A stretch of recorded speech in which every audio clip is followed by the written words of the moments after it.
Next session really is going to look at how in this age of metrics there are aspects of city life, art and recreation, for example, that are tangible but not quantifiable. And for some of these things, as public dollars dry up, private money is necessary.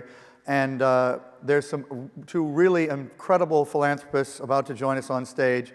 Once upon a time, Kresge 5 and Dime stores were born right here in Detroit. That transmuted into Kmart. The Kresge Foundation remains as a legacy of the great Kresge fortune that's been used for the betterment of Detroit and elsewhere.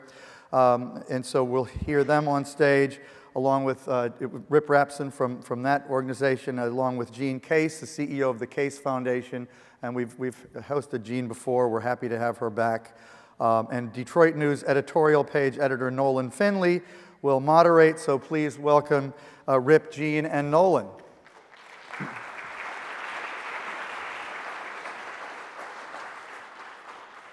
All right.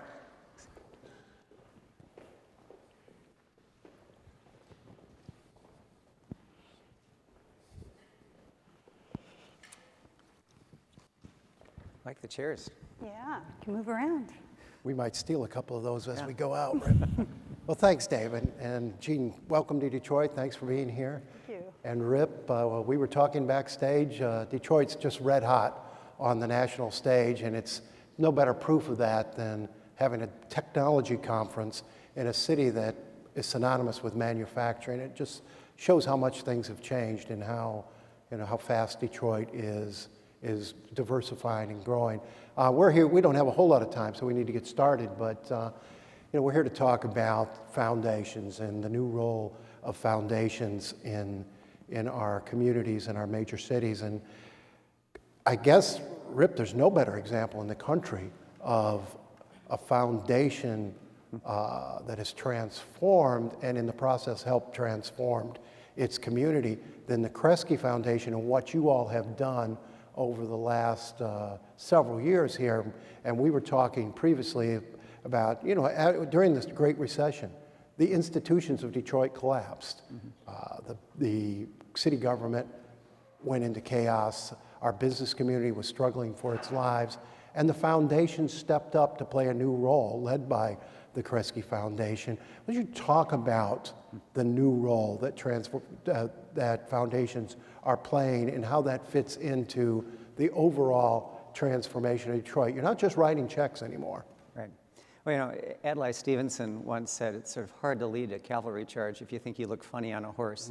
And I think for a long time, philanthropy felt it looked funny on a horse. And it really took this sort of convergence of the public sector really having its bottom fall out with the indictment of a mayor, the recession, the foreclosure crisis, the autos and others sort of in their bunkers. And so in many ways, the philanthropic sector was the only sector left standing. And I'd like to think that it was in some ways prescient on our part to sort of see that coming and kind of get prepared and geared up and enter the fray. But in many ways, it took the severity of the crisis for us to sort of fully optimize role. And I suspect Jean will talk a little bit about it, but it's all about risk-taking. It really is about sort of putting a set of ideas on the table that perhaps are uncomfortable or unprecedented. It's peeling away risk out of deal structures that the city desperately needs in order to survive. It's taking the risk of pulling multiple sectors together because the private and the public and the nonprofit sector all have to work together. So my sense is that what has happened in philanthropy in Detroit is that we've really sort of carved out a new role. And what I'm hoping is that doesn't now go away now that things seem to be stabilizing, that we really follow Jean's advice and sort of keep sort of leaning into these questions at the sharp edge of risk, because I think that's the only way that you sustain the kind of energy that you talked about. And Jean, Rip represents a mature foundation, if you will. You're a relatively young foundation. Easier for the newer foundations to do than the sort of hidebound institutions like Kresge and like some of the others. I think so, Nolan. Let me just start by saying it's a pleasure to be on stage with these two gentlemen and actually to be back in Detroit. We came out last year and participated in the conference, and I brought our entire team from the Case Foundation, and RIP and some other foundations hosted us here, and we had an opportunity to really see firsthand the exciting things taking place and to learn and to understand. But to your question, for those of you that don't know the Case Foundation, we were born out of 2 tech careers that my husband and I were privileged enough to have in building a great company in AOL. And really the idea that animated that company was democratizing access to ideas, information, communication. It was, of course, a very risk-tolerant environment in tech overall and at that company, and we brought that same spirit to our foundation. So we are what they call living donors, which is a little different than some of the bigger established foundations, but we find that there's a tremendous space for us to learn together and learn from each other.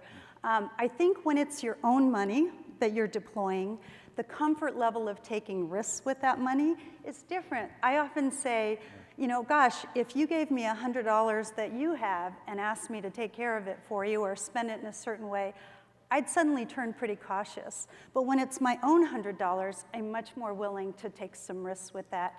So some of the work we've been engaged in that Rip referenced is a campaign called Be Fearless. And the idea behind Be Fearless is really calling the sector more broadly. And the sector will define not just as philanthropies, not just as nonprofits, but the public sector too. That we live in a day when we need to innovate. Things are broken, our communities need help, they need new solutions to old problems. And you can't innovate without taking risks, and if you're gonna take risks, you risk failure. So we have to accept that failure's an option, it might happen, don't let it stop you, fail fast, fail forward, and move on and share your lessons. And I'm very excited to see that alive in Detroit. You heard Jack Dorsey talk about tech gets that. Now we need our communities to get that as they try to innovate. Well, you talk about risk-taking in philanthropy almost as in the same way that a venture capital fund might. And Rip, is that a suitable model for foundations, particularly ones that are accountable to a board and are several generations old and used to doing things a certain way? Well, it is not easy. I mean, you're right. I mean, I think when you've got decades of tradition of giving in a more responsive way, you know, waiting for the sort of the community to package ideas, bring them to you, you do grant reviews, you do your due diligence. That still goes on, but I think what Gina's describing is a sort of a much more forward-leaning approach to this kind of giving. And what I would say is that philanthropic risk for a large private foundation actually is a little bit different, it seems to me, because I think some of the things that we can do are a little bit more subtle. I mean, for example, we spent $50 million to help create a light rail system here in Detroit. I mean, at some level. Yeah, that's risk-taking. Thank you. You know, at some point, it's a little crazy. I mean, philanthropies are probably not supposed to be building railroads, but the idea was it was a different form of risk. It wasn't so much the risk that the rail system wouldn't work or wouldn't generate the ridership or it wouldn't ultimately be built, because all that stuff could kind of fall in place. It was trying to create the kind of foundation, the base, so that the private markets felt that their risks would ultimately pay off. So when Dan Gilbert moved, you know, however many thousands of people downtown, one of the things he said to me and to his employees is, I would not move you downtown in the absence of a light rail system. Well, Dan wasn't going to build that. I mean, he actually ended up helping build it. But the idea is that philanthropy, I think large private legacy philanthropy can sometimes take those big sort of almost infrastructure risks that invite the market back. But what sort of pushback did you get? Because infrastructure building is not what you traditionally do in a foundation. You know, you support cultural institutions, and you did through the bankruptcy with the Grand Bargain. But you support cultural health initiatives, education, what have you. As you said, you don't build rail. What sort of pushback did you get from your board and from those who sort of might have felt they're not going to get their checks because of this? Yeah, I think it was sort of what kind of pushback did we not get? I mean, it was pretty remarkable. I mean, the federal government had never dealt with a private philanthropic rail system before. They had to change all their regulations to permit monies to flow.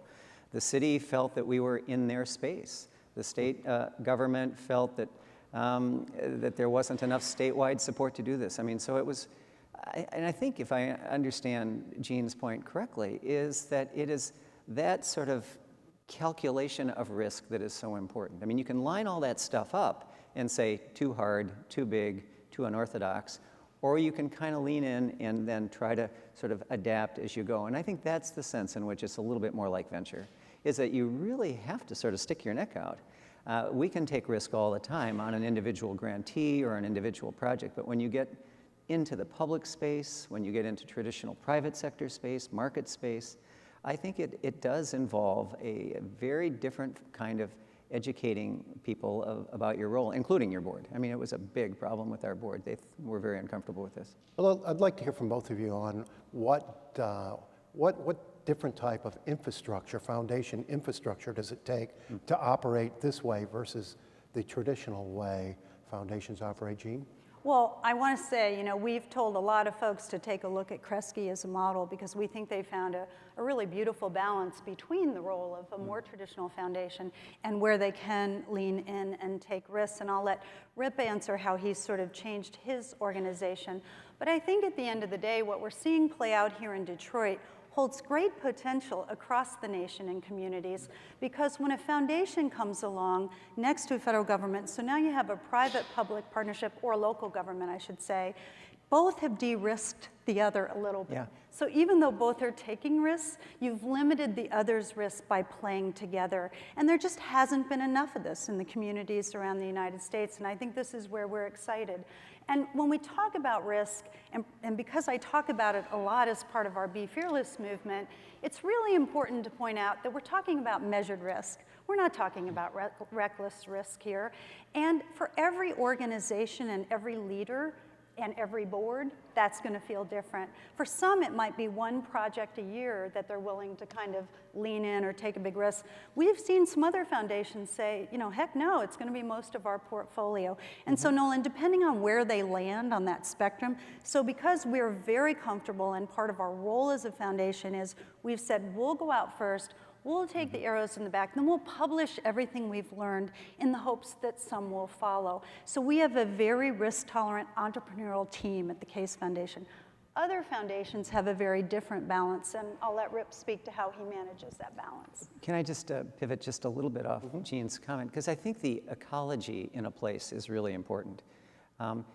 If Kresge is going to invest in a light rail system or in an entrepreneurial ecology or in a riverfront development, we really can't do that work unless someone is doing more safety net work. Other people are doing more health-based work. I mean, I think what's interesting about the emerging philanthropy of tech firms and other sort of next generation philanthropy is that they're prepared to sort of move into spaces that philanthropy in its traditional forms hasn't covered. And so what you get is this really interesting ecology. I think as risk embracing as we might be, we wouldn't do a lot of the stuff that Jean is doing. I mean, it's really edgy, interesting, thoughtful stuff, but knowing that she is doing it permits us to sort of line up our effort a little bit differently.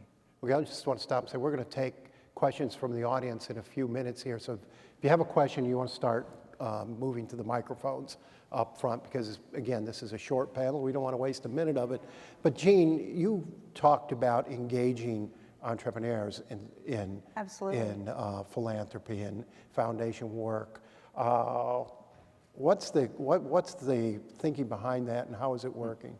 Well, really, when you look at our communities today, as I said, we really need new solutions to old problems.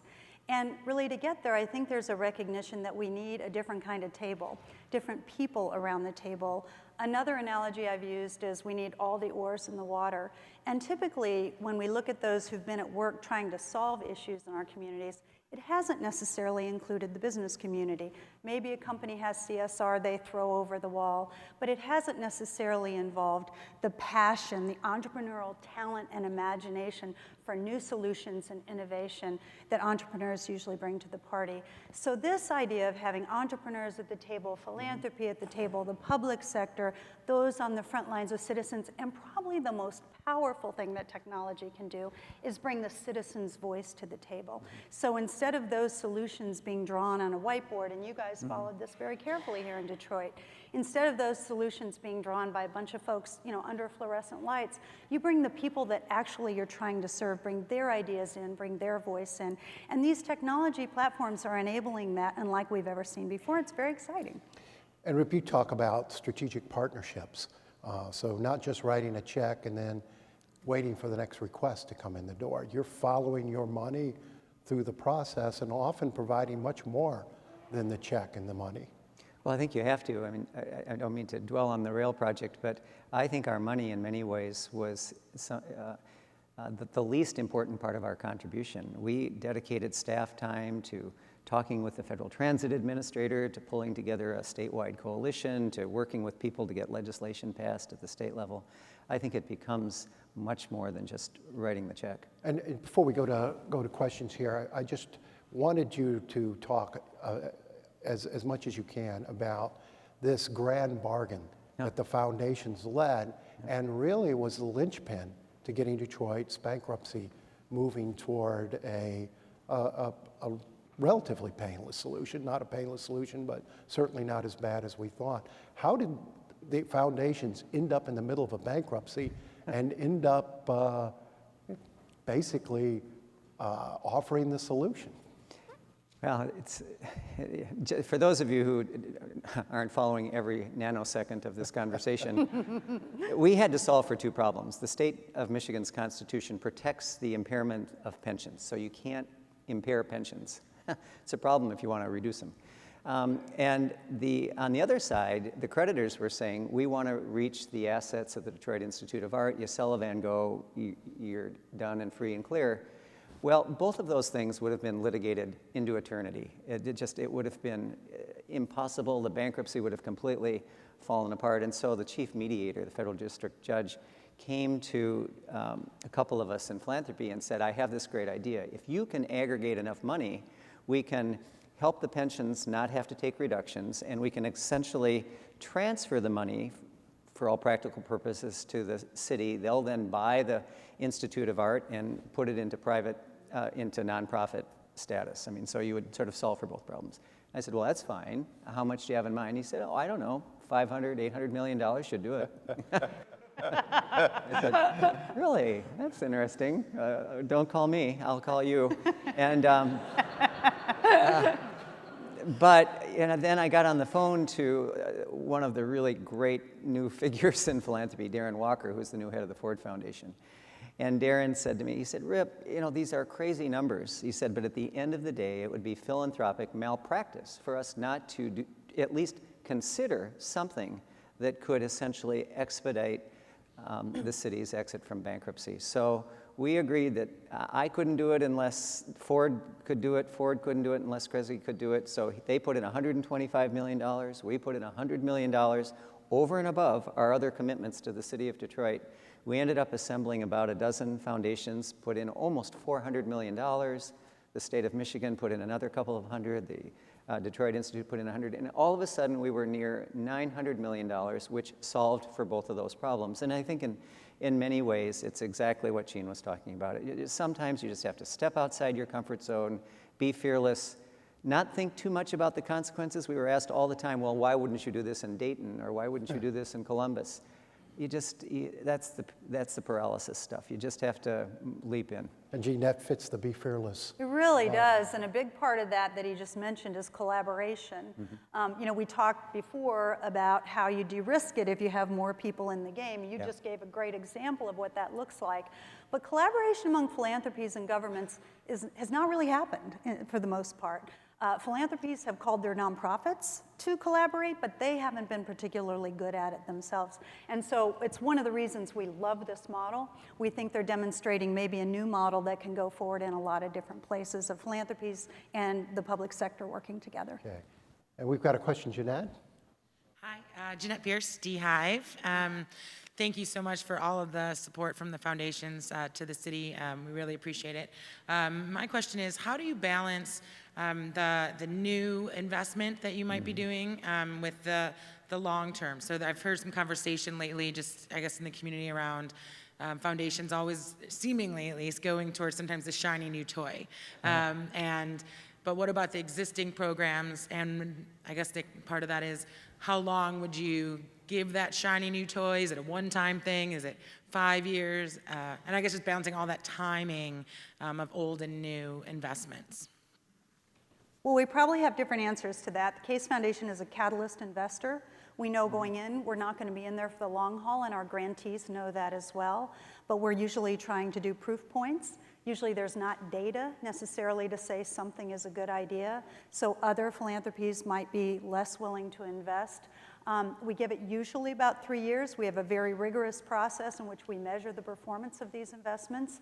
If they fail, we tell the world this is what didn't work. If they work, we say this is what worked beautifully, and if it's somewhere in between, we try to tell that story as well. But we're very much explicit and intentional that we're not 20-year grantors. We're usually in for 3 years to model as a catalyst the potential in places across the nation and the world. Yeah, and I think that's one of the reasons this ecology is so important, because although I suspect that we're equally seduced by the shiny new toy, we really are in it for the long term. Our grand bargain commitment is 20 years. We developed an operating support program for the arts ecology in Detroit, both the large, the Mezzo, and the small organizations in Detroit that we anticipate will go for 20 years. We've funded the riverfront since its inception. We will fund it probably another 15 or 20 years. The human service organizations in town have no other place to turn. We have to be there. So my sense is that even though we want to similarly do catalytic things when it's required, I think, again, a large national philanthropy with local roots almost has an obligation to stay the course. So I think we tend to think in terms of a much longer horizon line and realize that the kind of fabric that you've described is something that has to be nurtured carefully over a very long period of time. Good afternoon. I know the Case Foundation, the Kresge Foundation, you guys do a lot of social impact grants, doing a lot of communal stuff. And I know the big issue or obstacle that the impact investing community is facing is, how do you measure the success of a social impact? So I want to ask, what metrics do you all use when making these grants? And then how does that impact your screening process, as well as the relationship you guys have after making those investments? Yeah, so we have a rigorous business planning process. Our team competes for business planning every year.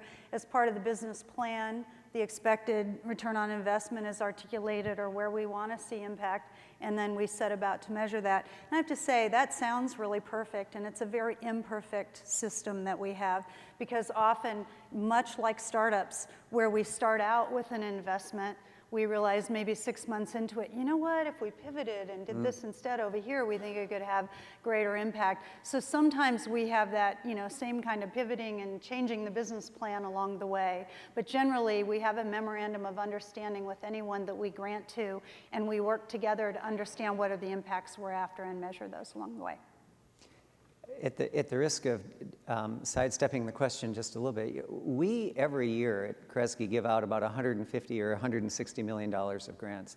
I like to think that each one of those is some form of impact investing, and that you're really sort of taking an organization or an idea or a movement apart and putting it back together to understand where it can have the greatest impact. But what has changed in the last 5 or 6 years, I think, in national private philanthropy, is the idea that you can probably use that grant base to leverage up into loans, direct equity investments, guarantees. And so we've set aside $30 million a year, which is 20% of our above and beyond our normal giving, to exactly that kind of purpose. But what we've insisted on is that it's integrated with the base, that we don't just go get the shiny new object because it's a social impact bond, that we actually try to say, whether it's in our health program or environmental program, what is our program trying to accomplish?